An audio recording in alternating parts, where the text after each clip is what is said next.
Hey guys, it's Sarah from She's Crafty and She Knows It, and I'm here to show you how to use the Tombow dual brush markers straight on the paper, direct to paper. And so I have a bunch of different Tombow dual brush markers here that I'm going to show you how to work with, and we're going to talk about what paper you can use them on. So let's jump right in. You can use these markers directly on the paper like I just did, or you're just going to write a simple word. I'm going to write the word hi. Just like that. Now, if you feel like you're not great at lettering, you don't have cursive down yet, whatever, you need more practice, you can always use a pencil. Do it first, just to give yourself an idea of the spacing of where the letters go, of how you're going to write it. If you don't like how it looks, erase it. Do it again. Say, oh, I want my H to be taller, a little thinner. Okay, and then you go over it. Let's use this blue. Then you go over it with the marker.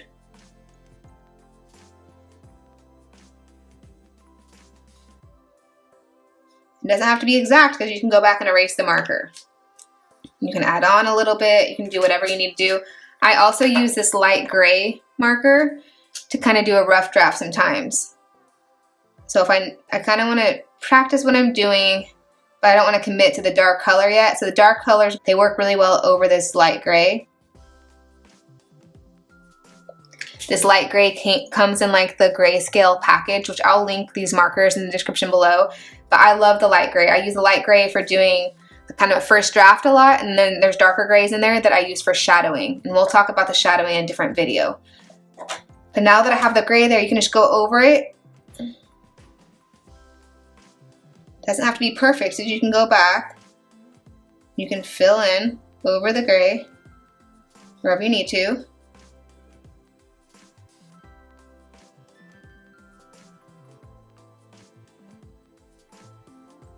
Just like that.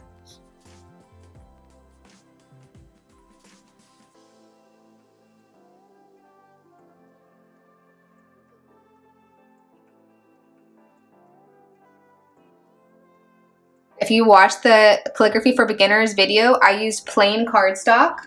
This is just plain white. This paper works really well with these markers as well. It is a little bit cheaper than some of the marker pads. And you might want to use the plain white cardstock.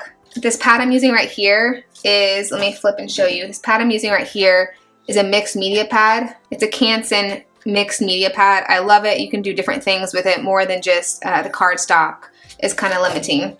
So the Canson mixed media. I also have a marker pad. So I'll link these different pads in the description below. But for different things, there's all kinds of blending. This is direct to paper, just plain using the markers, no blending.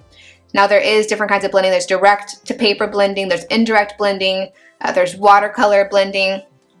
So kind of each different kind of blending needs different paper. So for direct to paper, you can use the cardstock, the mixed media, or the marker paper, and I will link them.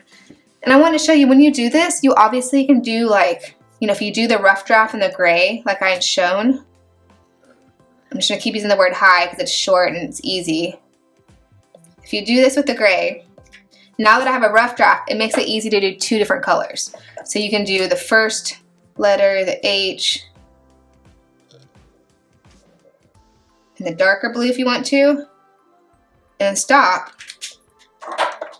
Instead of having to do it in one, you know, instead of doing it quickly together and having to stop markers halfway through your writing, since you already have a rough draft there, it's easy to just kind of go, put it next to it, connect it a little bit,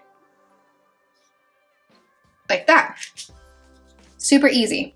So that's a quick little tutorial on how to use the markers on the paper. If you watch the Calligraphy for Beginners video, you know that these Tombow dual brush pins have two different ends. One is the brush tip, the other is a finer point tip. This little tip is fun to do little kind of little accents, little decorations, so you can go in and do that and do little dots and little lines and whatever you want, little decorations around your paper.